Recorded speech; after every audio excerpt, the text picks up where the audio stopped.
Hello everyone. Today we will talk about how to fix the app of Netflix.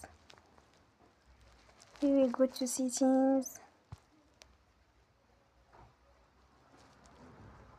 Then we click on apps. After that you will search the app Netflix.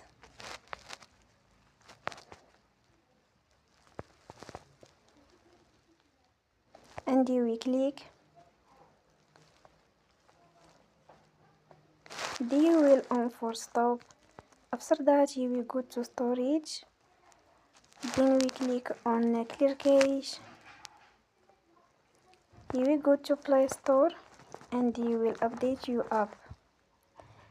Don't forget to support us by like and subscribe. See you next time and thank you for watching.